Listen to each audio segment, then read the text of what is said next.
আল্লাহ তাআলা 10টি ওসিয়ত, আল্লাহ তাআলা 10টি ওসিয়ত। এই 10টি ওসিয়ত আমি আপনাদের সামনে পেশ করব সূরা আনআমের 151, 52 এবং 53 নম্বর আয়াতের আলোকে। সূরা আনআমের এই 3টি আয়াতের মধ্যে আল্লাহ তাআলা 10টা ওসিয়ত করেছেন। কয়টা ওসিয়ত? ওসিয়ত আর নসিহত পার্থক্য আছে না নাই? নসিহা বলা হয় ওয়াজ মাহফিল উপদেশ, ওসিয়ত বলা হয় খুব গুরুত্বপূর্ণ জিনিস, অপরিবর্তনীয় যে জিনিসটা তাকে বলা হয় কি? ওসিয়ত। আর ওসিয়ত মানুষ কখন করে? মৃত্যুর আগে, তো তাই না? গুরুত্বপূর্ণ, খুব গুরুত্বপূর্ণ কথা আল্লাহ তাআলা আমাদেরকে বলতেছেন সূরা আনআমের 151, 52 এবং 53 নম্বর আয়াতে 10টা ওসিয়ত করেছেন। কয়টা ওসিয়ত? 10টা ওসিয়ত। ওসিয়ত আর নসিহতের মধ্যে পার্থক্য আমি একটু বলে এরপর শুরু করব। নসিহা বলো ওয়াজ মাহফিল উপদেশ দেওয়া, আর ওসিয়ত হলো মানুষ মরার আগে যে গুরুত্বপূর্ণ, অস্থায়ী, গুরুত্বপূর্ণ, অপরিবর্তনীয় যে কথাটা বলে সেটাই কি? নসিহা। তার মানে এই যে 10টা ওসিয়ত আল্লাহ তাআলা বলেছেন, এটা গুরুত্ব কম না বেশি? অনেক বেশি। প্রথম ওসিয়ত কি? আল্লাহ রাব্বুল আলামিন বলেন, প্রথম ওসিয়ত হলো পবিত্র কোরআনুল কারীমের সূরা আনআমে আল্লাহ রাব্বুল আলামিন বলেন, কুল আতলু মা কুল তাআলাউ আতলু মা হাররামা রাব্বুকুম আলাইকুম আল্লা তুশরিকু বিহি শাইআ। প্রথম ওসিয়ত হলো আল্লাহ রাব্বুল আলামিন বলেন, বান্দা আমার, তোমাকে আমি দুনিয়াতে পাঠিয়েছি, তুমি ইবাদত করবা আমার, তবে ইবাদতের নাম দিয়ে শিরক করা যাবে না। কি করা যাবে না? শিরক করা যাবে না। কারণ শিরক করলে সবচেয়ে বড় অপরাধ, সবচেয়ে বড় জুলুম, সবচেয়ে বড় অন্যায়, সবচেয়ে বড় পাপ হলো শিরক করা। বান্দা যখন শিরক করে, কার মাহাত্ম্য নিয়ে টানাটানি করে? আল্লাহ। বান্দা যখন আল্লাহর সাথে কোনো কিছু অংশীদার সাব্যস্ত করে, কার মাহাত্ম্য নিয়ে টানাটানি করে? আল্লাহ তাআলার মাহাত্ম্য নিয়ে টানাটানি করে। এজন্য আল্লাহ তাআলার প্রথম ওসিয়ত, শিরক করা যাবে না। এই যে আমরা দুনিয়াতে যারা বসবাস করতেছি, আমরা যারা ইবাদত করতেছি, এই ইবাদতের নাম দিয়ে, ইবাদত মনে করে আমরা অসংখ্য শিরকের মধ্যে লিপ্ত আছি। আছি না নাই? আচ্ছা, আল্লাহ তাআলা প্রথম ওসিয়তটা হলো শিরক করা যাবে না। আমরা জানি যে আল্লাহ তাআলা একজন প্রিয় বান্দা ছিলেন লোকমান হাকিম। ওনাকে আল্লাহ তাআলা প্রজ্ঞা দিয়েছেন, ওনার প্রজ্ঞা দিয়ে উনি খুব সুউচ্চ মানে উঠে গিয়েছিলেন। আর এই প্রজ্ঞা দান করেছেন আল্লাহ তাআলা। উনি ওনার ছেলেকে কিছু উপদেশ দিয়েছেন। উপদেশ 10টা উপদেশের প্রথম উপদেশ ছিল, ছেলে আমার, আল্লাহর সাথে কাউকে শিরক করা যাবে না। হযরত লোকমান হাকিম তার সন্তানকে বললেন, ওয়াইদ ক্বালা লুকমানু লিবনিহি ওয়া হুয়া ইয়াইদুহু ইয়া বুনাইয়া লা তুশরিক বিল্লাহ ইন্নাশ শিরকা লাযুলমুন আযীম। আল্লাহ রাব্বুল আলামিনের বান্দা লোকমান হাকিম তার ছেলেকে উপদেশ দিলেন, ও আমার ছেলে, আল্লাহর সাথে কাউকে শিরক করা যাবে না।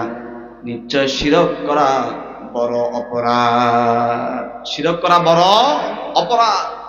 এজন্য লোকমান হাকিম তার সন্তানকে উপদেশ দিয়েছেন, প্রথম উপদেশ, শিরক করা যাবে না। আল্লাহ তাআলার প্রথম ওসিয়ত আমাদের উপরে, শিরক করা যাবে না। তাহলে শিরক করলে বড় পাপ হয়, কোনো সন্দেহ আছে? নাই। আমরা দুনিয়াতে যখন কোনো ব্যবসা বাণিজ্যের মধ্যে ব্যবসা করি, আমরা পার্টনার নেই, পার্টনার, অংশীদারি ব্যবসা। অংশীদারি ব্যবসা আমরা কেন নেই? যে আমার টাকা পয়সা, এই ব্যবসা চালানোর জন্য আমার টাকা পয়সা সবটা নাই, আমার জনবল নাই, এরপর আমার এই ব্যবসা আঞ্জাম দেওয়ার জন্য আমার জ্ঞান নাই। 3টা মৌলিক কারণে আমরা ব্যবসার মধ্যে অংশীদার নেই, পার্টনার নেই। এই পার্টনার নেওয়াকে বলে অংশীদার সাব্যস্ত করা। কিন্তু আল্লাহ তাআলা বলতেছেন যে দুনিয়া চালানোর জন্য নবমণ্ডল এবং ভূমণ্ডল চালাতে গিয়ে আল্লাহ তাআলার এলেমের কারো থেকে নেওয়ার দরকার হয় না। ওনার শক্তির অভাব নাই এবং ওনার জনবলের অভাব নাই, সম্পদেরও অভাব নাই। তিনি আমার কে? আল্লাহ। এজন্য প্রথম ওসিয়ত হলো আল্লাহ রাব্বুল আলামিন বলেন লা তুশরিক বিল্লাহি ইন্নাশ শিরকা লাযুলমুন আযীম। আল্লাহ রাব্বুল আলামিন লোকমান হাকিমের কথাটাও উপস্থাপন করলেন। আল্লাহ রাব্বুল আলামিন তিনিও বললেন আমার প্রথম ওসিয়ত হলো বান্দার প্রতি, বান্দা আমার সাথে কাউকে শরীক করা যাবে না। কাউকে শরীক করা যাবে না। তিনি আমার কে? আল্লাহ। তিনি একক, তিনি একচ্ছত্র মালিক, ইবাদত পাওয়ার হকদার, অধিকার। তিনি আমার কে? প্রথম ওসিয়ত। এরপরে দ্বিতীয় ওসিয়ত হলো আল্লাহ রাব্বুল আলামিন বলেন বান্দার প্রতি আমার দ্বিতীয় ওসিয়ত হলো পিতামাতার প্রতি সদয় হবা। তোমার সামর্থ্য অনুপাতে পিতামাতাকে তুমি খুশি করবা। তোমার টাকা বেশি আছে তুমি বেশি দিবা, তোমার কম আছে কম দিবা, তবে পিতামাতাকে খুশি করা দরকার আছে না নাই? এই পৃথিবীতে আপনি যদি বড় হতে চান, কোটিপতি হতে চান, আপনার কোটি টাকা দরকার, লাখ টাকা দরকার, আপনার সম্মান দরকার। আপনার পিতামাতাকে সাধ্যের অনুপাতে সক্ষম হয়ে সামর্থ্যবান অনুপাতে আপনি পিতামাতাকে খুশি করেন, আল্লাহর কসম আল্লাহ রাব্বুল আলামিন আপনাকে বড় বানিয়ে দিবে। সুবহানাল্লাহ। তবে পিতামাতাকে বোঝা দরকার সন্তানটা কোন অবস্থা আছে। আপনার সামর্থ্য অনুপাতে আপনি চেষ্টা করবেন। পিতামাতা তো আপনার অন্তর খবর জানে না, জানে? আপনার অন্তর খবর জানে কি? আল্লাহ। তবে আপনি বিন্দু পরিমাণও পিতামাতাকে কষ্ট দিতে পারবেন না। যদি ভুল হয়ে যায় ক্ষমা চেয়ে নেবেন। ক্ষমা চেয়ে নিলে তো এখানে আপনার মান সম্মান করবে না, ক্ষমা চাইয়ে নিলে মান সম্মান বাড়া দেবে তিনি কে? আল্লাহ রাব্বুল আলামিন পবিত্র কোরআন কারীমের মধ্যে 7 জায়গা বলেছেন পিতামাতার প্রতি ইহসান করো, পিতামাতার প্রতি সদয় হও, কারণ তোমার পিতা তোমার মা যদি তোমার উপর খুশি থাকে স্বয়ং আল্লাহ খুশি। সুবহানাল্লাহ। সুবহানাল্লাহ। আপনি আমি দেখতেছি আমাদের মায়ের পায়ের নিচে বাটা জুতা, এই জুতা সেই জুতা, কিন্তু হাদিস বলে মায়ের পায়ের নিচে সন্তানের বেহেশত। আল্লাহ রাসূল বলছেন আল জান্নাতু তাহতা আকদামিল উম্মাহাত। আমার রাসূল বলেছেন মায়ের পায়ের নিচে সন্তানের বেহেশত। আর একটা হাদিসে আছে আমার রাসূল বলেছেন যার উপর তার বাবা খুশি, তার মা খুশি, তার উপর স্বয়ং আল্লাহ রাব্বুল আলামিন খুশি। সুবহানাল্লাহ। আল্লাহ তাআলা 2 নম্বর ওসিয়ত হলো পিতামাতার প্রতি ইহসান করবা, সদয় হবা। তোমার যা আছে সামর্থ্য অনুপাতে পিতামাতাকে খুশি করবা। তোমার কম আছে কম দাও, বেশি আছে বেশি দাও। পিতামাতা খুশি তো কে খুশি? আল্লাহ খুশি। আপনি হিসাব করে দেখেন এই পৃথিবীতে যারা বড় হয়েছেন কিংবা বড় হওয়ার পথে আছেন তারা পিতামাতাকে খুশি করেছেন। পিতামাতা রাতের আধারে সন্তানের জন্য দোয়া করেছেন, ওই দোয়ার বদলতে আল্লাহ রাব্বুল আলামিন ওই পিতা মাতার দোয়ার বদলতে সন্তানগুলোকে এক একটাকে সোনার হরিণ বানিয়ে দিয়েছে। তাহলে আল্লাহ তাআলার দ্বিতীয় ওসিয়ত পিতা মাতার প্রতি ইহসান করতে হবে। আল্লাহ তাআলার তৃতীয় ওসিয়ত দারিদ্র্যের ভয়ে সন্তানকে হত্যা করা যাবে না। দারিদ্র্যের ভয়ে, কিসের ভয়ে? দারিদ্র্যের ভয়ে, যে আমি গরিব হয়ে যাব, সন্তান হলে খাওয়াবো কি, মেয়ে হলে খাওয়াবো কি, এরপরে যদি ডাবল ডাবল হয়ে যায় খাওয়াবো কি, এই ভয় আমাদের আছে না নাই?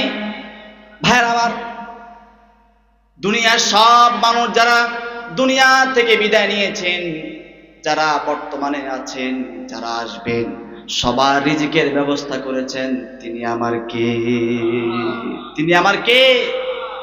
বিজ্ঞানীরা বের করেছেন এই পৃথিবীর বুকে প্রায় 87 লক্ষের মতো প্রাণী আছে।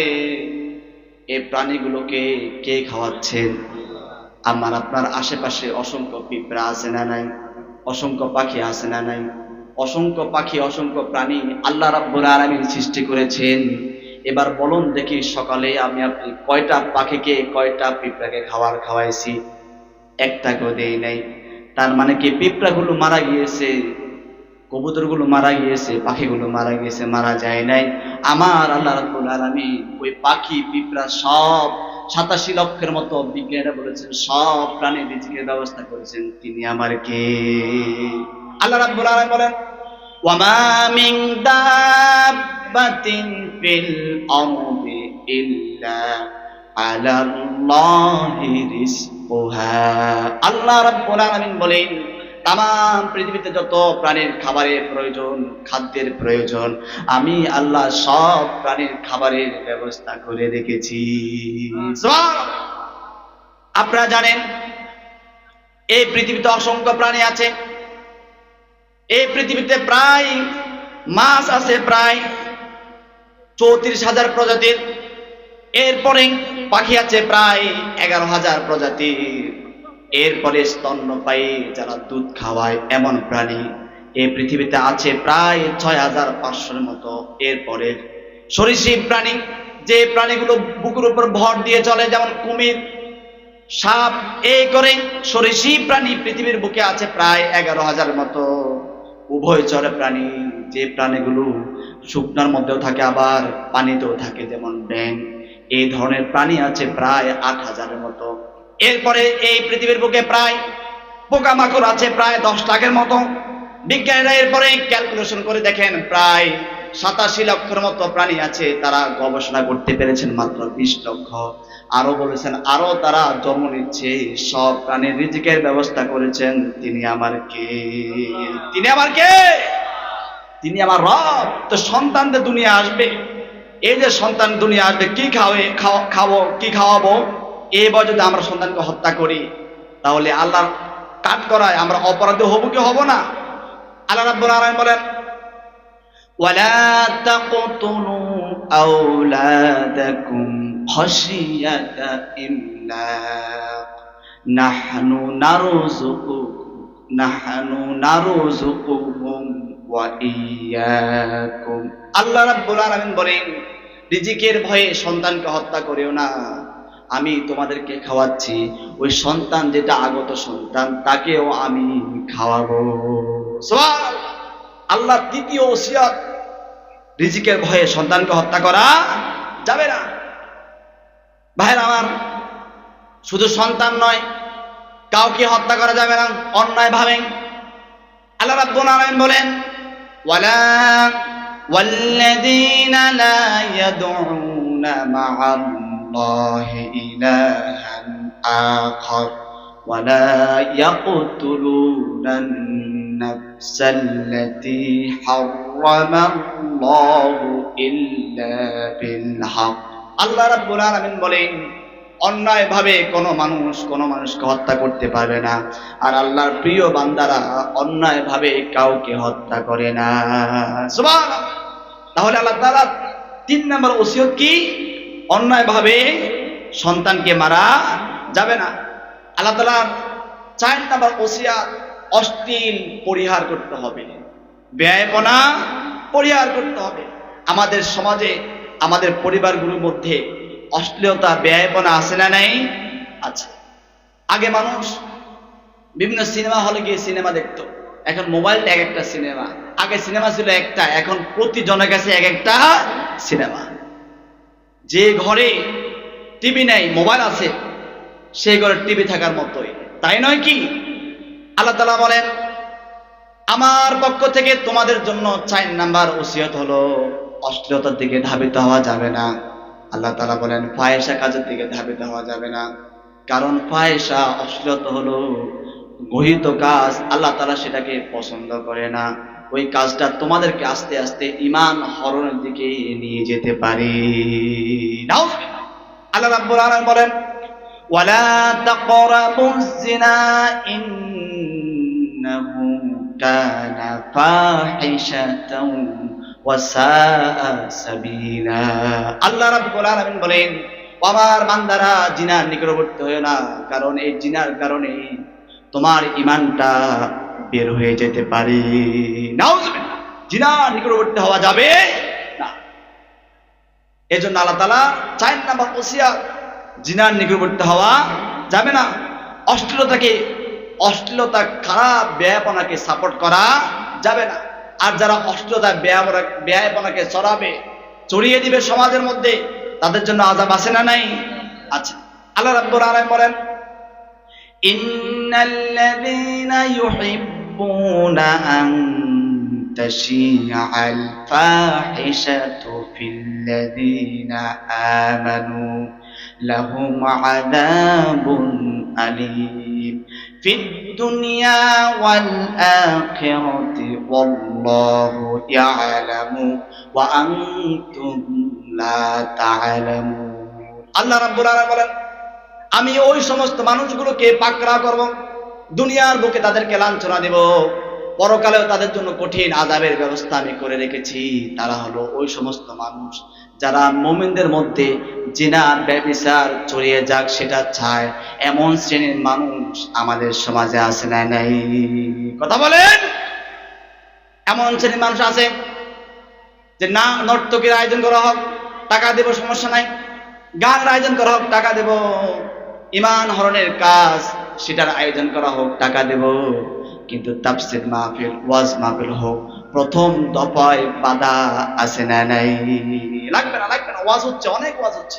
ভাইরা আমার, একটা কথা মাথা রাখেন, যদি পাড়ায় পাড়ায়, গ্রামে, পরিবারে, প্রতিটা ঘরে ওয়াজ হয়, একটা মানুষের ঈমান নষ্ট হবে না, একটা মানুষও বিপথে যাবে না।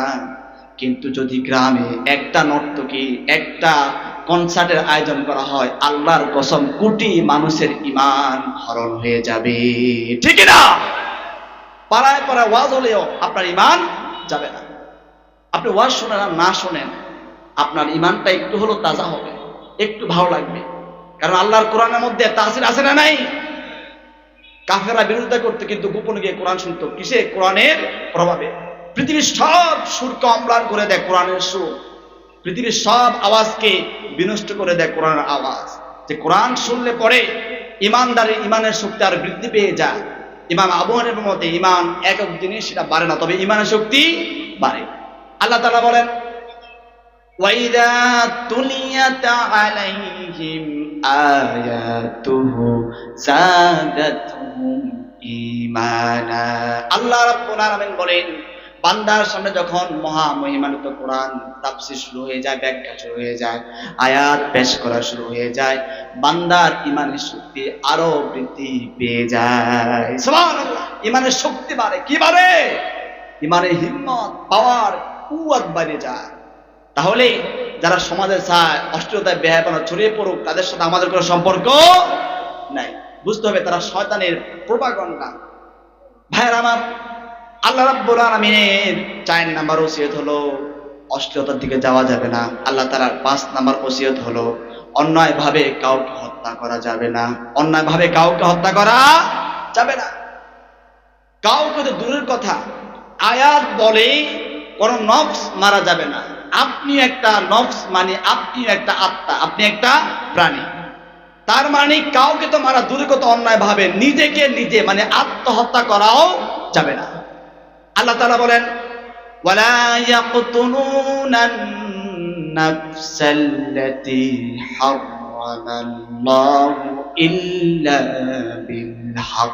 আল্লাহ রাব্বুল আলামিন বলেন, কোন প্রাণী মারা তো দূরের কথা, কোন নফস মারা তো দূরের কথা, আল্লাহ রাব্বুল আলামিন বলেন নিজেকে নিজেও মারতে পারবেন না। নিজের সবকিছু নিজের হলেও সবকিছু পর্যবেক্ষণ করতেছেন তিনি আমার কে? তিনি আমার কে? এজন্য আমরা ইসলাম মানে হলো আত্মসমর্পণ। হাত আপনার, পা আপনার, সব কিছু আল্লাহ তাআলা আপনাকে দিয়েছেন। আপনি হাত কাটতে পারবেন না, নিজে নিজে পারবেন না। আপনি পা কাটতে পারবেন না, আপনার চোখ আপনি উপরে ফেলতে পারবেন না, আপনাকে আপনি মারতে পারবেন না, কারণ এগুলো আল্লাহ তাআলা আপনাকে দিয়েছেন। এগুলোর মালিক তিনি আমার কে? তিনি আমার। এজন্য নফসুন, আল্লাহ বলছেন নফসুন, পুরুষ না, নারী না, নফসুন, কোন আত্মাকে মারা যাবে না।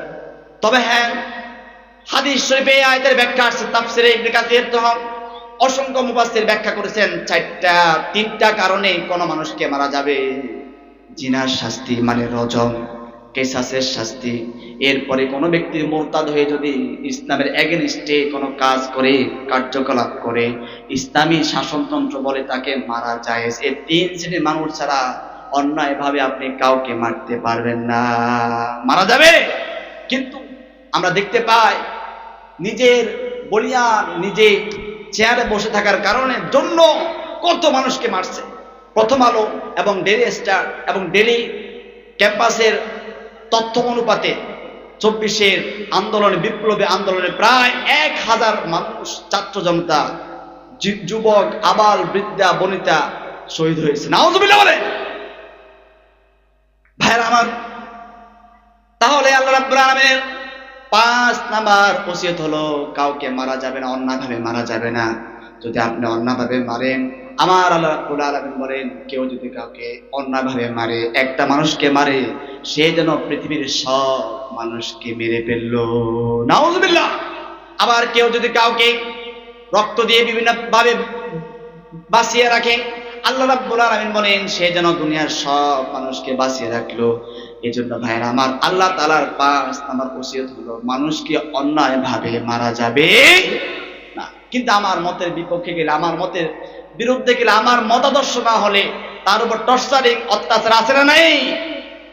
এগুলা মানুষের কাজ, এগুলো অমানুষের কাজ। এগুলো কোনো মানুষ করতে পারে না, অমানুষ এগুলো করে।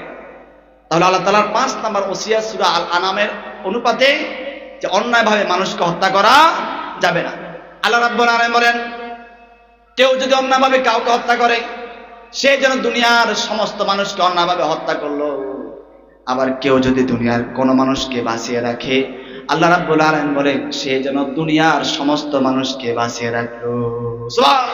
আল্লাহ রাব্বুল আলামিন বলেন, মান কাতালা নাফসান বিগাইরি নাফসিন আও ফাসাদিন ফিল আরদ ফাকান্নামা কাতালান নাসা জামিআ।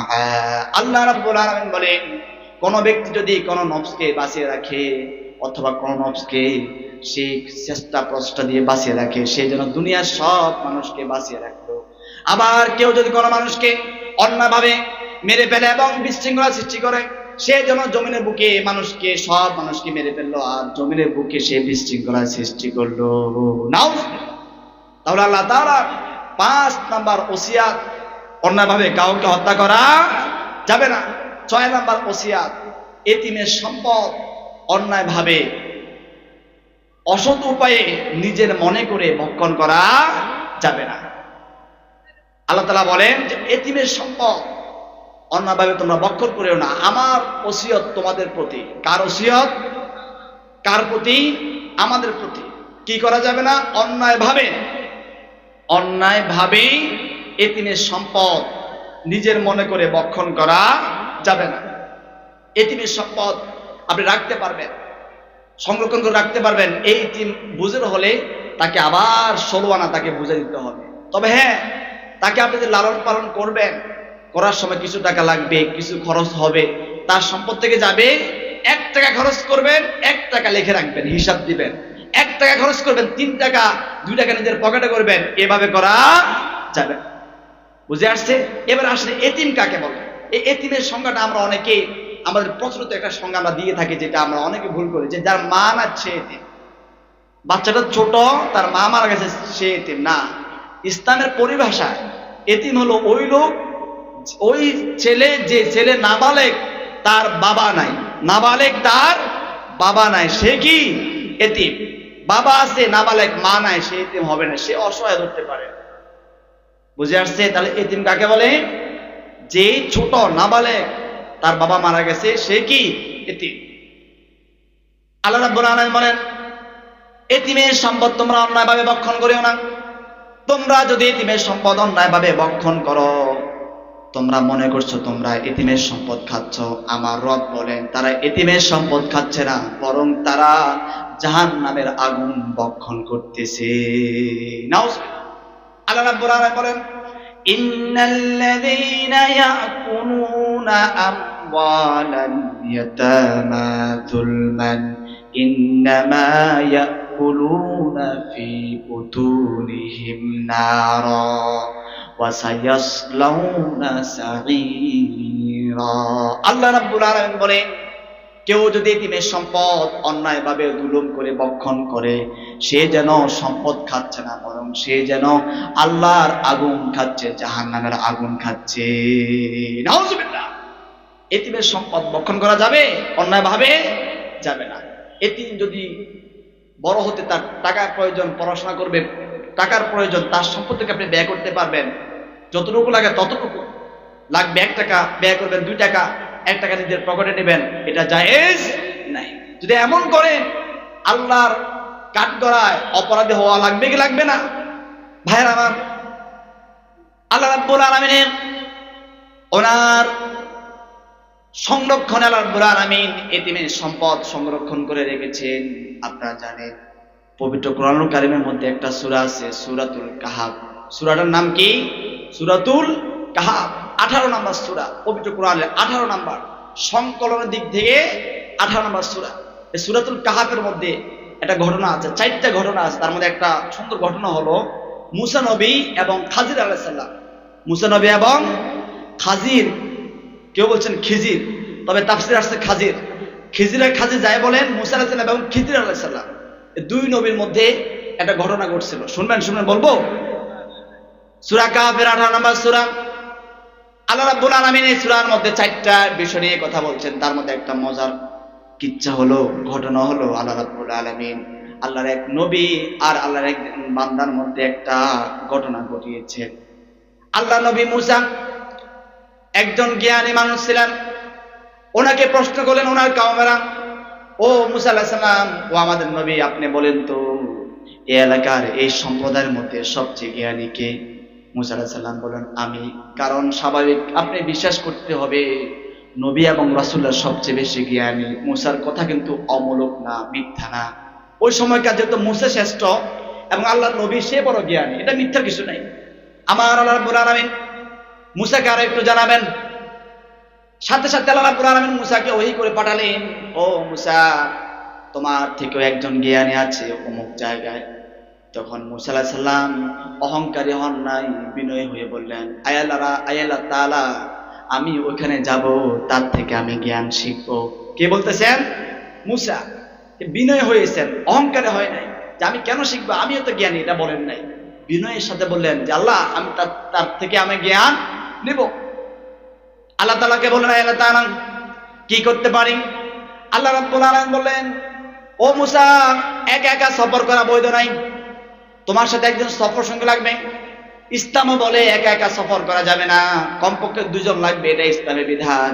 একা একা সফর করা নিষেধ আছে, কারণ একা মানুষ সফর করলে তার হঠাৎ অসুখ হতে পারে, অসুস্থ হতে পারে। আরেকজন যদি না পায়, ওই লোকটার আশঙ্কা থাকে কি থাকে না? থাকে।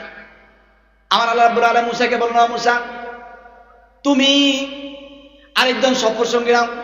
তখন সফর সঙ্গী ছিল উশাই ইবনে নুন। উশাই ইবনে নুন তিনি মুসা আলাইহিস সালামের সফর সঙ্গী হলেন। হওয়ার পরে আল্লাহ রাব্বুল আলামিন মুসাকে বললেন, যাও। এখন মুসা বলেন, ও আমার রব, আমি ওই লোককে কিভাবে পাবো? এখন তো আর মোবাইল নাই, টাচ মোবাইল নাই, এই নাই সেই নাই, কিভাবে পাবো?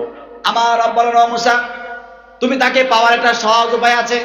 সেটা হলো তুমি একটা ভাজা মাছ নিবা। কি মাছ? ভাজা মাছ নিবা। এই মাছটা যেখানে জীবিত হবে, তুমি তাকে সেখানে পাবা। আল্লাহ নবী মুসা এবং উশাই ইবনে নুন পথ পাড়ি দিলেন। ফান্তালাকা, তারা চলতে লাগলেন। ইন দ্য মিন টাইম একটু ক্লান্ত ভাব আসলো। মুসা আলাইহিস সালাম এবং উশাই ইবনে নুন একটা জায়গার মধ্যে বিশ্রাম নিলেন। নেওয়ার পরে তারা আবার সজাগ হয়ে দেখলেন যে উশাই ইবনে নুন দেখলেন মাছটা নাই, কিন্তু মুসাকে বলবেন শয়তান সেটা ভুলাইয়া দিয়েছিল। দেওয়ার পরে তারা আর একটু হাঁটতে লাগলেন। হাঁটার পরে মুসা আলাইহিস সালাম উশাই ইবনে নুনকে বলতেছেন, ও উশাই ইবনে নুন, এখন কি পথ পাওয়া যায় নাই? এ কথা বলার পরে উশাই ইবনে নুন বলতেছে, ও মুসা, আমার তো একটা ভুল হয়ে গেছে। বলতেছে, কি বলেছে বলো? বলতেছে, ও মুসা, আমরা যে ওই জায়গার মধ্যে বিশ্রাম নিয়েছিলাম, ওইখানে আমাদের মাছটা জীবিত হয়ে নদীর মধ্যে, সাগরের মধ্যে চলে গিয়েছে, আমি তোমাকে বলতে পারি নাই।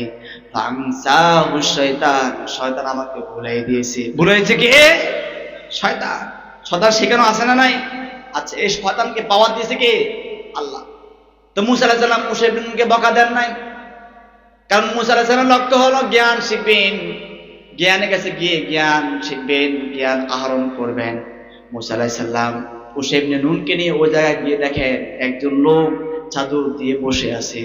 তখন জানার পরে তিনি জানতে পারলেন এই সেই লোক যে লোকের কাছে আল্লাহ রাব্বুল আলামিন মুসাকে পাঠিয়েছে। সুবহানাল্লাহ! তিনি কি খাজির বা খিজির আলাইহিস সালাম। এরপরে মুসা তাকে বললেন, ও আমার ভাই, আমি আপনার কাছে আসছি এলেম শিখার জন্য, বিদ্যা শিখার জন্য, আপনি আমাকে শিখাবেন। এই কথা বলার পরে খিজির আলাইহিস সালাম বলতেছেন, ও মুসা, আমি এমন কিছু করব তুমি তো সহ্য করতে পারবা না। এই কথা বলার পরে মুসা আলাইহিস সালাম বলতেছেন, আল্লাহ নবী মুসা বলেন, ও আমার ভাই, আমি ধৈর্য ধারণ করব, আপনি আমাকে সাতাজিদুনি ইনশাআল্লাহ, আপনি আমাকে ধৈর্যশীলদের অন্তর্ভুক্ত পাবেন। সুবহানাল্লাহ। এই কথা বলার পরে আল্লাহ নবী এই কথা বলার পরে খিজির আলাইহিস সালাম বলছেন, ঠিক আছে চলো। খিজির আলাইহিস সালাম, মুসা আলাইহিস সালাম এবং ইউশা ইবনে নুন, মানুষ কয়জন? তিনজন চলতে লাগলেন। হঠাৎ একটা নদী পড়লো। নদী পড়ার পরে তারা নদীর এই পার থেকে ওই পারে যাবে, যাওয়ার জন্য নৌকার ব্যবস্থা। নৌকা একটা পেল, পাওয়ার পরে এই পার থেকে ওই পারে গিয়ে তারা নৌকা থেকে নেমে খিজির আলাইহিস সালাম নৌকার একটা তক্তা ছিদ্র করে দিলেন। কি ছিদ্র করে দিলেন? তক্তা। এই দৃশ্য দেখে মুসা তো গরম নবী, উনি সহ্য করতে পারেন নাই। উনি বললেন, আপনি এটা কি করলেন?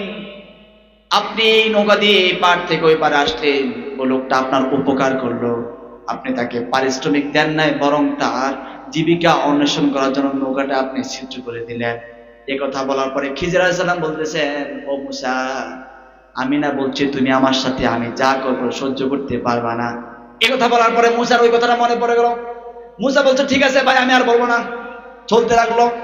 ইন দ্য মিন টাইম, চলতে চলতে একদল বালক খেলাধুলা করতেছে। খিজির আলাইহিস সালাম একটা বালককে ডেকে নিয়ে আসতেন। ডেকে নিয়ে এসে এমন জোরে চড় মারলেন, সাথে সাথে বালকটা মারা গেল। মারা যাওয়ার পরে আল্লাহ নবী মুসা একটু গরম নবী, নবীদের মধ্যে সবচেয়ে গরম নবী ছিল মুসা। সহ্য করতে পারে নাই, সাথে সাথে প্রশ্ন উত্থাপন করলেন, ভাই আবার খিজির ভাই, আপনি কি করলেন? এই বালকটা খেলতেছে, খেলাধুলা করতেছে, আপনি তাকে ডেকে নিয়ে এসে মেরে ফেললেন, এটা কি কোনো কাজ হলো নাকি? এ কথা বলার পরে খিজির আলাইহিস সালাম বললেন, ভাই আমার, আমি না বলছি আমি যা করব তুমি সহ্য করতে পারবা না।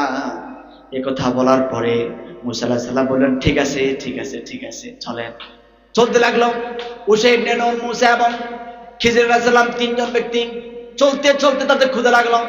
একটা বাড়ির মধ্যে অনুষ্ঠান হচ্ছে। খিজির আলাইহিস সালাম, মুসা আলাইহিস সালাম আর ইউশা ইবনে নুন তারা ওইখানে গেলেন। যাওয়ার পরে খাবার চাইলেন, খাবার দেয় নাই। কি দেয় নাই? খাবার দেয় নাই। না দেওয়ার কারণে তারা ফেরত আসছেন। আসার সময় দেখলেন যে একটা দেওয়াল ঠিক থাকে সোজা, দেওয়ালটা একটু ধসে পড়ছে, একটু হালকা একটু কাত হয়ে গেছে। আল্লাহর নবী মুসা দেখতে পেলেন, ইউশা ইবনে নুন দেখতে পেলেন এবং খিজির আলাইহিস সালাম তিনিও দেখতে পেলেন। উনি আল্লাহর হুকুমে দেওয়ালটাকে সোজা করে দিলেন। কি সোজা করলেন? সোজা করে দিলেন দেওয়াল। সোজা করে দেওয়ার পরে মুসা আলাইহিস সালাম বললেন, ভাই আমার, আমরা তো খাবার আমাদের দরকার, আপনি এই দেওয়ালটা সোজা করে দিলেন, ইচ্ছা করলে এই দেওয়াল সোজা করার পারিশ্রমিক হিসেবে তো আপনি খাবার চাইতে পারেন। আল্লাহ নবী মুসার কথা শুনেই খিজির আলাইহিস সালাম বলতেছেন, না আমি আর পারতেছি না, এবার শোনো, আমি তিনটা কাজ করেছি, এই তিনটা কাজের ব্যাখ্যা এখন দিচ্ছি। এই কথা শোনার পরে মুসা আরো কৌতূহল জানার জন্য আগ্রহ বেড়ে গেল। আল্লাহ নবী মুসাকে খিজির আলাইহিস সালাম বলতেছেন, ও মুসা, আমি যে প্রথম নৌকাটাকে আমি সিদ্ধ করে দিয়েছি, এই সম্প্রদায়ের মধ্যে একজন জালেম বাদশা আছে, যে ভালো ভালো নৌকা পেলে ওই নৌকাগুলো ছিনিয়ে নেয়। আমি এই জন্য ওই নৌকা, ওই মাঝির নৌকাটা আমি ছিদ্র করে দিয়েছি। সে আবার তক্তা কাঠ দিয়ে সে মেরামত করতে পারবে। একটু খুঁত পেলে ওই জালেম নেবে না। এখন যদি আমি ছিদ্র না করতাম তাহলে কিন্তু তার নৌকাটা নিয়ে নিত, সে জীবনের জন্য একবারে বসে খেয়াও লাগতো। সুবহানাল্লাহ। একথা শোনার পরে মুসা তো তাজ্জুব। এরপরে আল্লাহর নবী তাজ্জুব হয়ে গেলেন। খিজির আলাইহিস সালাম বললেন, আমি যে বাচ্চাটাকে মেরে ফেলছিলাম, এই বাচ্চাটা হলো ভবিষ্যতে কাফের হবে, আল্লাহ আমাকে এলহাম দিয়েছেন, তাকে আমি মেরে ফেলতে, তাকে আমি মেরে ফেলছি। কারণ তার মা এবং বাবা মুমিন মুমিনা, বাচ্চার কারণে তারা অস্বীকারী কাফের হতে পারে, এজন্য আল্লাহ আমাকে হুকুম করেছেন, আমি বাচ্চাটাকে মেরে ফেলেছি। সুবহানাল্লাহ। এরপরে মুসাকে বলল, মুসা ওই যে দেওয়ালটা তুমি দেখছিলা, ওই দেওয়ালের নিচে 2 জন এতিমের সম্পদ লুকায়িত আছে। কয়জন? এতিমের সম্পদ লুকায়িত আছে, আর এতিমরা এখনো প্রাপ্তবয়স্ক হয় নাই। তারা যদি প্রাপ্তবয়স্ক হওয়ার আগে এই দেওয়ালটা পড়ে যায়, সম্পদগুলো প্রকাশ পেয়ে যাবে, আর মানুষ নিজের সম্পদ মনে করে কারাকারি করে নিয়ে যাবে। এই জন্য আমার আল্লাহ আমাকে হুকুম দিয়েছেন যাতে আমি দেওয়ালটা মেরামত করে দিই। দেওয়ালটা মেরামত করে দিলাম, আর এতিমের সম্পদ আল্লাহ রাব্বুল আলামিন সংরক্ষণ করে নিলেন। সুবহানাল্লাহ। মুসা বুঝতে পারলো আসলে তো যা আমি 2 চোখে দেখলাম তার বিপরীত ঘটলো। কারণ খিজিরকে জ্ঞান দিয়েছে কে? আল্লাহ। সকল জ্ঞানের জ্ঞানী কে? আল্লাহ। সকল জ্ঞানের জ্ঞানী কে? এই যে এতিমের সম্পদ রক্ষা করেছেন, তাহলে এতিমের সম্পদ রক্ষা করা কার দায়িত্ব? আল্লাহ। আমার রব বলছেন ওনার 6 নম্বর ওসিয়াত যে অন্যায়ভাবে এতিমের সম্পদ ভক্ষণ করা যাবে না। ভাইরা আমার, এরপরে আমার রাসূল বলেছেন যে ব্যক্তি এতিমকে লালন পালন করবে সে যেন আমার জান্নাতে আর আমার মাঝে 2 আঙ্গুল দেখালেন। কয় আঙ্গুল? কয় আঙ্গুল? এভাবে দেখালেন, ঠিক এইভাবে হাদিসে আসছে, ঠিক এইভাবে। সাব্বাবা, উস্তা, আঙ্গুলের 5টা নাম আছে। ইবহাম, সাব্বাবা, উস্তা, বেনসার, খেনসার। হাদিসে আসছে সাব্বাবা আর উস্তা। সাব্বাবা হলো এই আঙ্গুল, সাব্বাবা মানে গালি দেওয়া। আরবের দেশে আপনি যদি কাউকে এইভাবে দেখান, আপনার 12টা বাজায় দেবে, আর আমার দেশে যদি এইভাবে দেখান 12টা বাজায় দেবে। এটাকে বলা হয় কি? সাব্বাবা আঙ্গুল। আর এটাকে বলে উস্তা। উস্তা মানে মধ্যমা, 2 আঙ্গুল এই পাশে, 2 আঙ্গুল ওই পাশে, মধ্যখানে কোন আঙ্গুল? এই আঙ্গুল। এই জন্য এটাকে কি বলে? মধ্যমা আঙ্গুল। আমার রাসূল বলছেন যে ব্যক্তি এতিমের লালন পালনকারী হবে আমার মাঝে, আর এতিমের লালন পালনকারী কিয়ামতের মাঠে এইভাবে থাকবে। আমাদের 2 আঙ্গুলের মধ্যে যতটুকু ফাঁকা জায়গা, তার মানে আমার রাসূল বুঝালেন যে ব্যক্তি এতিমের লালন পালনকারী হবে, এতিমের সম্পদ অন্যায়ভাবে ভক্ষণ করবে না, আমার রাসূল বলেন সে জান্নাতে আমার একেবারেই নিকটে থাকবে। সুবহানাল্লাহ। একেবারেই নিকটে।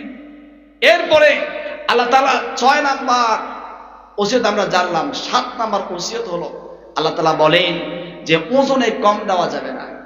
ওজনে কম এই জিনিসটা আমাদের সমাজে আছে না নাই? আনার সময় খুব ভালোভাবে হিসাব করে আনে, দেওয়ার সময় কম দেয়, এমন মানুষ আছে না নাই? এই নেওয়ার সময় খুব হিসাব করে নেয় আর দেওয়ার সময় কম দেয়, এই মানুষগুলোর ব্যাপারে আল্লাহ তাআলা একটা সূরা নাযিল করেছেন, সূরাতুল মুতাফফিফিন। কোন সূরা? সূরাতুল মুতাফফিফিন। আনার সময় খুব হিসাব করে আনে আর দেওয়ার সময় কম দেয়, এরকম ব্যবসায়ী মনে আমাদের সমাজে নাই। এই যে রমজান মাস আসতেছে, চালের দাম, তেলের দাম, সোলার দাম, মুড়ির দাম অটোমেটিক বাড়াবে, এরকম জালেম ব্যবসায়ী আমাদের সমাজে আছে না নাই? ভাইয়ের আমার, আল্লাহ রাব্বুল আলামিনের একটা বড় ধরনের ওসিয়ত, কম দেওয়া যাবে না, ওজনে ঠকানো যাবে না। এটার অনেকটা বিশদ ব্যাখ্যা হতে পারে। জিনিসের দাম 1 টাকা, আপনি লাভ করতেছেন 10 টাকা, 9 টাকা, এটা লাভ হবে ঠিক, কিন্তু এটা জুলুমের সাথে লাভ। আপনি 1 জায়গা দিয়ে কামাবেন, 10 জায়গা দিয়ে আল্লাহ তাআলা নিয়ে নেবে। কথা বলেন? 1 জায়গা দিয়ে কামাবেন, 10 জায়গা দিয়ে নিয়ে নেবেন। কারণ জুলুমের শাস্তি আল্লাহ তাআলা জমিনে দেন, পরকালেও দেন। যারা ব্যবসায়ী, রিজিকের 100 ভাগে 90 ভাগ কিন্তু ব্যবসার মধ্যে। যদি আপনি ঠিকঠাক ব্যবসা করতে পারেন, আপনার সম্পদ হুড় বাড়বে। আর যদি ব্যাঠিক ব্যবসা করেন, সম্পদ বাড়বে, এটা বরফের মতো, এত বড় দেখা যাবে, গলতে গলতে একেবারে শেষ। আছে না নাই? আমার আল্লাহ রাব্বুল আলামিন বলেন তোমাদের জন্য আমার পক্ষ থেকে 7 নাম্বার ওসিয়ত হলো ব্যবসায় কম বেশ করা যাবে না, কম দেওয়া যাবে না, ঠকানো যাবে না, ওজনে মাপে কম দেওয়া যাবে না। আল্লাহ তাআলা বলেন যারা এমন করবে তারা হলো ক্ষতিগ্রস্ত। বলছেন কে? আল্লাহ তাআলা বলেন ওয়াইলুল লিল মুতাফফিফিনা ইযা ইকতালু আলান নাসি ইস্তাওফুন। আল্লাহ রাব্বুল আলামিন বলেন, ওই সমস্ত ব্যবসায়ীদের ধ্বংস যারা নেওয়ার সময় খুব হিসাব করে নেয় কিন্তু দেওয়ার সময় কম দেয়। এমন ব্যবসায়ী আমাদের সমাজে আছে না নাই? এই ব্যবসায়ী জীবন উন্নতি করতে পারবে না। দেখবেন সে ব্যবসা করে হুড়ুর করে বাড়বে, বিশাল টাকাপতি, লাখপতি, কোটিপতি হয়ে যাবে, কিন্তু এমন একটা সমস্যা তার দেখা দিবে, তার টাকা যা কামাইছে তার 3 ডবল নিয়ে যাবে। কথা বলেন ঠিক না? আমার রব বলেন, আমার রব্বুল আলামিন পূর্ববর্তী অসংখ্য জাতিকে ধ্বংস করেছেন। সালেহ আলাইহিস সালামের সম্প্রদায়কে ধ্বংস করেছেন, নূহ আলাইহিস সালামের সম্প্রদায়কে ধ্বংস করেছেন, ফেরাউনের সম্প্রদায়কে ধ্বংস করেছেন। আমার রব বলেন, আমার একজন নবী ছিল শুআয়ব আলাইহিস সালাম, ওই শুআয়ব আলাইহিস সালামের উম্মতদেরকে আল্লাহ তাআলা ধ্বংস করেছেন একটা কারণে, সেটা হলো তারা ব্যবসার মধ্যে মানুষদেরকে ঠকাতো, লস দিত, ওজনে মাপে কম দিত। এই কারণে আল্লাহ রাব্বুল আলামিন তাদেরকে শাস্তি দিয়েছে। আমার রব বারবার বলছেন, সূরা আর রহমানে আছে, আল্লাহ তাআলা বলেন, ওয়া আকিমুল ওয়াজনা বিল কিসতি ওয়া লা তুখসিরুল মিজান। আল্লাহ রাব্বুল আলামিন বলেন, তোমরা ওজনে ঠিক রাখো, কম বেশি করিও না, যতটুকু পাওয়ার দরকার ততটুকু দিবা। তাহলে যে ব্যক্তি ওজনে কম বেশি দেয় সে আল্লাহর শত্রু, রাসূলের শত্রু, সকল মানব সম্প্রদায়ের শত্রু। ঠিক না? ওজনে কম বেশি করা যাবে না। আল্লাহ তাআলা 7 নাম্বার ওসিয়ত যে ওজনে কম বেশি করা যাবে না। এরপরে আল্লাহ তাআলা বলেন 8 নাম্বার ওসিয়ত হলো, কথা বললে সত্য বলবা, মিথ্যা বলা যাবে না। কথা বললে কি বলবা? সত্য বলবা। ওসিয়তটা কার? আল্লাহ। সূরা আনআমের 151, 152 এবং 153 নম্বর আয়াতের আলোকে কথা বলতেছি। 10 নম্বর ওসিয়ত আল্লাহ তাআলা বলেন, 8 নম্বর ওসিয়ত হলো, 10টা ওসিয়তের মধ্যে 8 নম্বর ওসিয়ত হলো কথা বললে সত্য বলবা। কথা বলে কি বলতে হবে? সত্য বলতে হবে। আমি একটা আয়াত নিয়ে আজ কয়দিন খুব একটা গবেষণা করতেছি। আল্লাহ তাআলা বলছেন যে, ইয়া আইয়ুহাল্লাযিনা আমানুত্তাকুল্লাহা হাক্কা তুকাতিহি ওয়া লা তামুতুন্না ইল্লা ওয়া আনতুম মুসলিমুন। আল্লাহ তাআলা বলেন যে, বান্দারা তোমরা তো মরবাই, তোমরা মৃত্যুবরণ করবা, তবে আমার কাছে মুসলমান না হয়ে আসিও না, মুসলিম না হয়ে আসিও না। আমি ভাবলাম আল্লাহ তাআলা এমন একটা কথা বলেছেন এখানে যে মুসলিম, এমন একটা শব্দ এখানে ইউজ করেছেন মুসলিম। মুমিন বলেন নাই, মুতাসাদ্দিকিন বলেন নাই, মুতিঈন বলেন নাই, আনুগত্যশীল বলেন নাই, বলছেন কি? মুসলিম। আমি একটু গবেষণা করলাম যে মুসলিম লিখতে 4টা বর্ণ। কয়টা বর্ণ? মিম, সিন, লাম, মিম, এই 4টা বর্ণ। মুসলিম লিখতে কয়টা বর্ণ? 4টা বর্ণ। আমি ভাবলাম যে একজন মুসলিমকে আল্লাহ তাআলা বলছেন যে তুমি মৃত্যুবরণ করবা, মৃত্যুবরণ তো করতেই হবে। আমি আপনি দুনিয়াতে এখনো বেঁচে আছি, এটা হলো মিরাক্কেল, এটা কি আশ্চর্যের ব্যাপার, কারণ আমি আপনি মরবো, এটাই কি বাস্তব, এটাই কি বাস্তব। আমি আপনি মারা যাব, এটাই সত্য। আমি আপনি বেঁচে আছি, এটা হলো আশ্চর্যের ব্যাপার যে মানুষটা এখন বেঁচে আছে, মানুষ মরবে, এটাই কি সত্য। আল্লাহ তাআলা বলছেন ওয়া আনতুম মুসলিমুন ওয়া হালিয়া, এমন অবস্থা তোমরা মরবা মুসলিমুন মানে মুসলমান হয়ে, মুসলিম হয়ে। আমি একটু গবেষণা করলাম, এমন একটা শব্দ এখানে বলছেন মুসলিম, 4টা বর্ণের কথা মুসলিম। মিম দিয়ে মু, মিম দিয়ে মুমিন। একজন মুসলমানকে অবশ্যই ঈমান আনতে হবে, তাকে আল্লাহর আনিত, আল্লাহর পক্ষ থেকে রাসূল আনিত সবকিছুর উপরে কোনো ধরনের সংশয় সন্দেহ ছাড়াই তাকে বিশ্বাস করতে হবে। এরপরে সিনতে সেজদা, সেজদা মানে আনুগত্য করা, অবনত হওয়া, আল্লাহর হুকুমের সামনে, বিধানের সামনে নিজেকে চুপিয়ে দেওয়া। সেজদায় অবনত হওয়া মানে নামাজ পড়া, মানে কি করা? নামাজ পড়া। এরপরে 3য় নাম্বার বর্ণ হলো লাম, লাম মানে হালাল। হালাল, আপনি ঘুমানোর পর থেকে, ঘুম থেকে উঠে আবার ঘুমানোর আগ মুহূর্ত পর্যন্ত আপনার সব কিছু হতে হবে হালাল। এই যে ঘুম থেকে উঠলেন, পানি দিয়ে ওযু করবেন, ওই পানি কি হতে হবে? হালাল। নাস্তা খাবেন, নাস্তা কি হতে হবে? হালাল। কথা বলবেন, কথা কি হতে হবে? হালাল। হালাল হালাল কথা কি? উত্তম কথা, ঝগড়া বিবাদ নয়, গালাগালিজ নয়, হালাল কথা। আপনি যাবেন মসজিদে নামাজ পড়বেন, সেখানে কি বলতে হবে? হালাল বাক্য উচ্চারণ করতে হবে। এরপর আপনার আবার ঘুমানো আগ মুহূর্ত পর্যন্ত যা করবেন সবকিছু কি? হালাল। কি হতে হবে?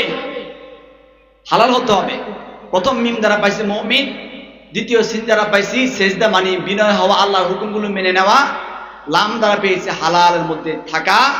শেষ মিম দ্বারা হলো মৌত। আপনি সবকিছু ছেড়ে আপনাকে যেতে হবে কোথায়? আল্লাহর কাছে। আল্লাহ তাআলা বলেন, আইনামা তাকুনু ইউদরিকুমুল মাউতু ওয়ালাউ কুনতুম ফি বুরুজিন মুশাইয়াদা। আল্লাহ রাব্বুল আলামিন বলেন, মরণ থেকে যেটাই পালাও, যেখানে তুমি পালাও না কেন, আল্লাহ রাব্বুল আলামিন বলেন, বান্দা তুমি মৃত্যুবরণ করতে হবে। যদি তুমি শীষ মহলে থাকো, সীসা ডালা পাঁচিলের ভিতর থাকো, সেখানেও মালাকুল মাউত তোমাকে মৃত্যুর বরণ করাবে। এই যে মালাকুল মাউত, একটা প্রশ্ন হতে পারে যে হুজুর, মালাকুল মাউত একজন, পৃথিবীতে দেশ আছে 228টা, মালাকুল মাউত একজন, এই 228টা দেশে এট এ টাইম কিভাবে সে জান ক্রস করে? একটা প্রশ্ন জাগে কি জাগে না? আমি যখন বেদায়া ওয়া নেহায়া, সবচেয়ে সিরাত গ্রন্থ, সবচেয়ে বড় একটা ইতিহাস কিতাব, তারিখের কিতাব, ইতিহাসের কিতাব আল বেদায়া ওয়া নেহায়া পড়তে পড়তে পড়তে পড়তে এমন একটা কথা পেয়েছি, তাফসীর ইবনে কাসিরে একটা আয়াতের বরাত দিয়ে সেটাও পেয়েছি, যে পুরা পৃথিবীটা আজরাইলের কাছে একটা প্লেটের মতো। কিসের মতো? পুরা পৃথিবীটা আজরাইলের কাছে, মানে মালাকুল মাউতের কাছে একটা প্লেটের মতো। আর আমরা মানুষগুলো হলাম প্লেটের মধ্যে ভাতের মতো। যে মানুষগুলো মারা যাবে, ওই মানুষগুলো হলো প্লেটের মধ্যে যে ভাত আছে, ওই ভাতের মধ্যে যে কালো কালো ভাতগুলো পড়ে, ওই কালো কালো ভাতের মতো। যে মানুষটা মৃত্যুবরণ করবে, আজরাইল মালাকুল মাউত অতি সহসায় বুঝতে পারে, অতি সহসায় অনুধাবন করতে পারে, অতি সহসায় আপনার আমার জান কবজ করতে পারে। আজরাইল মালাকুল মাউত সার্বক্ষণিক আমাকে আপনাকে দেখতেছে, আমাকে আপনাকে খবর রাখতেছে।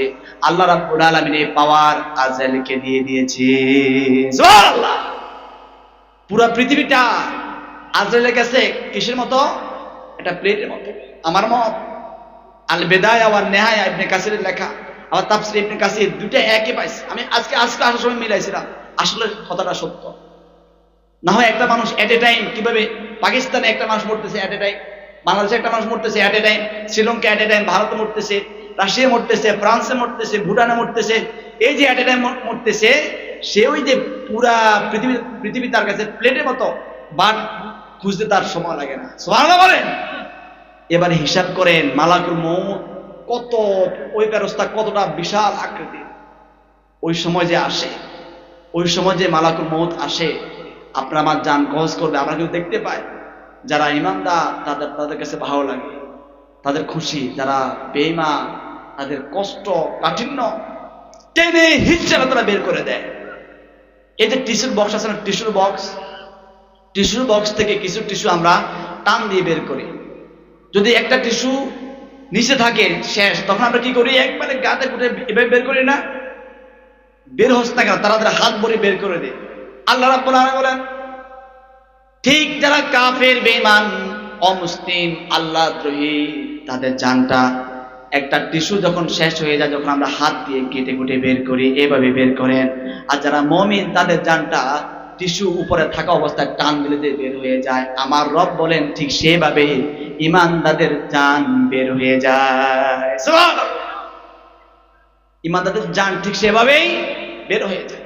এই যে মৃত্যু যন্ত্রণা, এটা বাস্তব। আল্লাহ তাআলা বলেন, ওয়াজাআত সাকরাতুল মাউতি বিল হক যালিকা মা কুনতা মিনহু তাহিদ। আল্লাহ রাব্বুল আলামিন বলেন, মৃত্যুর যন্ত্রণা ভয়ঙ্কর, মৃত্যুর যন্ত্রণা ভয়ঙ্কর। আর এটার থেকে তোমরা পালালেও কোনো লাভ নাই। মৃত্যু থেকে যেখানে পালাও, সেখানেই মালাকুল মউত হাজির হবে। কথা বলেন ঠিক না? আল্লাহ তাআলা একটা আয়াত বলছেন সূরা জুমার মধ্যে যে কুল ইন্নাল মাউতাল্লাযী তাফিরুনা, কি বলছে? তাফিরুনা।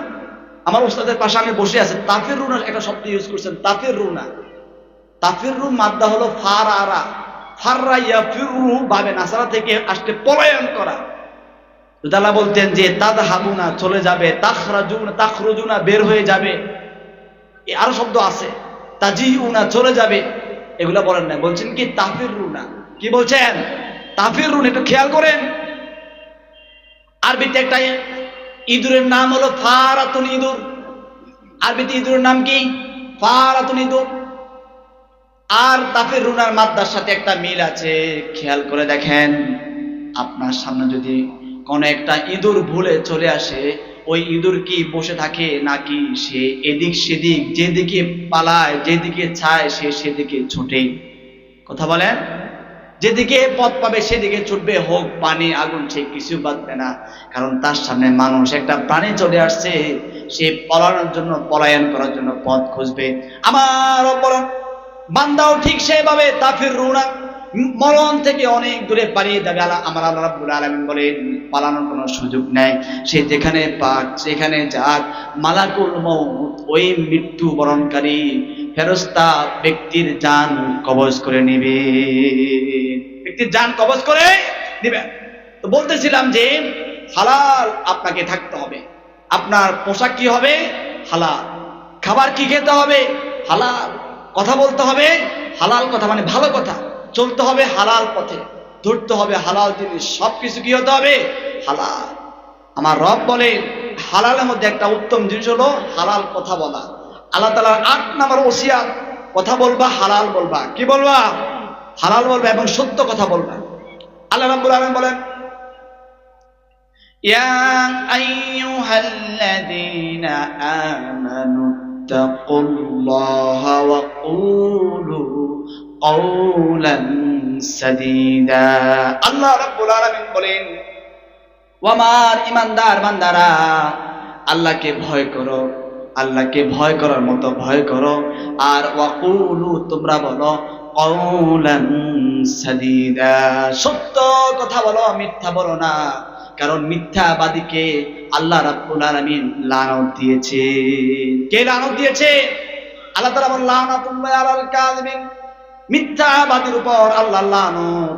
আর যে যার বিরুদ্ধে, যার বিপক্ষে আল্লাহ চলে যায়, তার কোনো উন্নত সমৃদ্ধি এবং তার কোন ধরনের ভালো কিছু আশা করা যায় না, ঠিক না?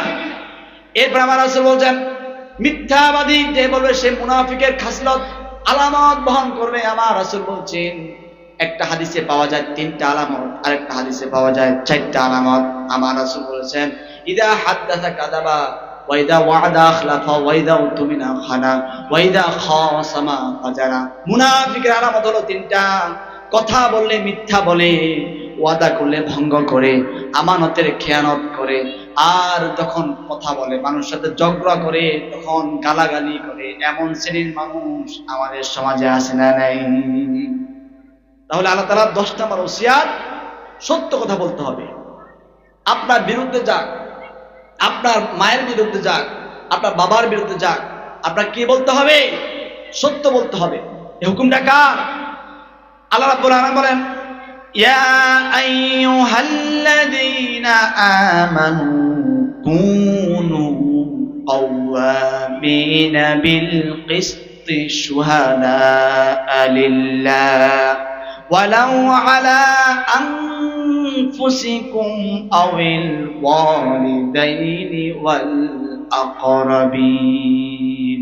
আল্লাহ রাব্বুল আলামিন বলেন আমার বান্দারা, আমার ঈমানদার বান্দারা, শুনে রাখো, শুনে রাখো, যখন তোমাদের সামনে কোন ধরনের বিচার চলে আসবে, যদি বিচারটা তোমার বিপক্ষে যায়, তোমার মা বাবার বিপক্ষে যায়, অথবা তোমার একেবারে কাছের আত্মীয়র বিপক্ষেও যায়, আমার রব বলেন তাতেও তুমি সত্যকে বিচার, সত্য কায়েম করে আদল এবং ইনসাফের সাথে তুমি বিচার করবা। সুবহানাল্লাহ। আমাদের সমাজে কিন্তু দেখা যায় স্বজন প্রীতি আছে না নাই? আমার ভাই অপরাধ করছে, এখন যদি তার অপরাধের বিচার আমি করি, তাহলে তো আমার পরিবারের উপর একটা সম্মান হানি হতে পারে, আঘাত আসতে পারে। এরকম স্বজনপ্রীতি বিচার আমাদের সমাজে আছে না নাই? আছে। আর কিয়ামতের মাঠে এই সমস্ত বিচারকটা খুব ধরা খাবেন। আর যদি ঠিকঠাক বিচার করতে পারেন, আল্লাহর আরশের নিচে আপনি স্থান পাবেন। ভাইরা আমার, বিচারক তিন প্রকার। কয় প্রকার? তিন প্রকার বিচারক। আল্লাহ রাব্বুল আলামিন এই তিন প্রকার বিচারকের মধ্যে দুই প্রকার বিচারককে দিবেন জাহান্নামে, আর এক প্রকার বিচারককে দিবেন জান্নাতে। যে বিচারক যা জেনেছে সত্য জেনেছে আর সত্যের উপরে বিচার করেছে, আমার রব ওই বিচারককে জাহান্নাম থেকে বাঁচিয়ে জান্নাতে ঢুকাইয়া দিবে। সুবহানাল্লাহ। আর যে বিচারক কিছু জানে নাই, নিজের মন মতো নিজের দলের লোক সে হিসাবে বিচার করে দিয়েছে, এখানে তারতম্য করেছে, আমার রব বলেন সে যাবে জাহান্নামে। আর যে বিচারক সত্য জেনেছে, জানার পরেও সেই সত্যকে গোপন করে সে বিচার করেছে, আমার রব বলেন এই বিচারকও যাবে জাহান্নামে। আমাদের সমাজে এই তিন শ্রেণীর বিচারক আছে না নাই? আছে। এজন্য সাবধান। আল্লাহ বলেন যা করো সত্য করো, মিথ্যা করিও না। আপনি যদি উল্টাপাল্টা বিচার করেন, ধরা আছে না নাই? আরবের একজন খুব দামি বংশ, কুরাইশ বংশ, ওই বংশের নারী চুরি করেছে। করার পরে আল্লাহ রাসূলের কাছে নিয়ে আসা হলো। আমার রাসূল সবকিছু জানলেন, জেনে অবগত হলেন যে নারীটাই হলো অপরাধী, নারীটাই হলো অপরাধী। আমার রাসূলকে তিনি জানার পরে বুঝতে পারলেন নারীটাই অপরাধী।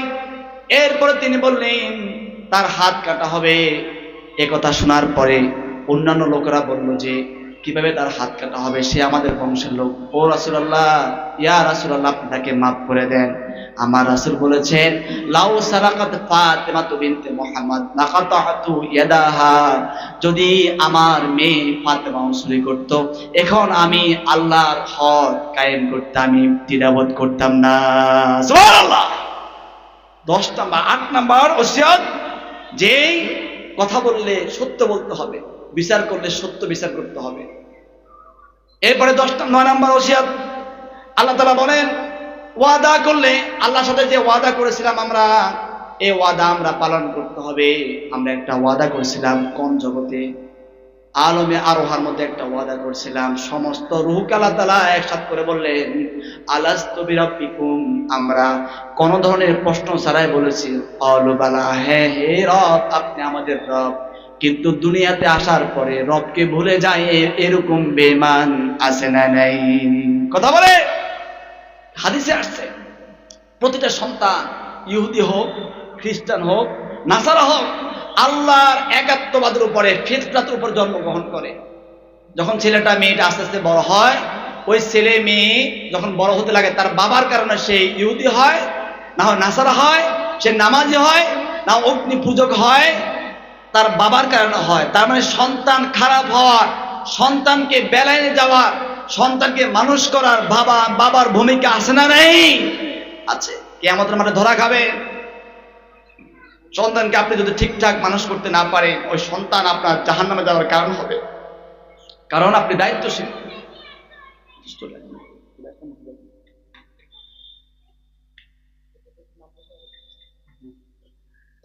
তাহলে ভাইরা আমার, আল্লাহ রাব্বুল আলামিনের সাথে যে ওয়াদা আমরা করছিলাম, আমরা দুনিয়াতে যদি আমরা সেই ওয়াদা পালন করি, আল্লাহ রাব্বুল আলামিন আমাদেরকে শান্তি দিবেন।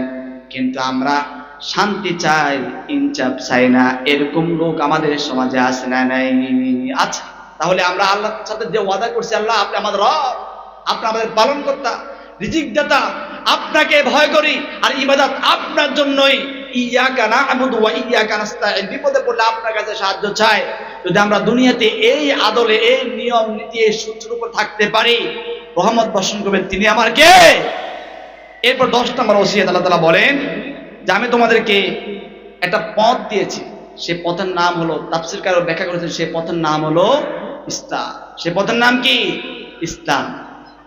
কিন্তু আমাদের সমাজে ইসলামের কথা শুনলে একটা গায়ে কাঁপন সৃষ্টি হয়। আল্লাহ তাআলার কাছে ইসলাম ছাড়া আর কোন ধর্ম শ্রেষ্ঠ নাই, একমাত্র ধর্ম ইসলাম। একমাত্র ধর্ম কি ধর্ম? অনেকে আমরা বলে থাকি যে শ্রেষ্ঠ, শ্রেষ্ঠ বললে তার মানে বাকিগুলো আছে, বলতে হবে কি একমাত্র ধর্ম। আল্লাহ তাআলা বলেন ইন্নাদ-দীনা ইনদাল্লাহিল ইসলাম। আল্লাহ রাব্বুল আলামিন বলেন আল্লাহর কাছে মনোনীত ধর্ম হলো ইসলাম। তাহলে ভাইরা আমার, আমাদেরকে ইসলামের ছায়াতলে আসতে হবে, আল্লাহর হুকুম আহকাম মেনে চলতে হবে।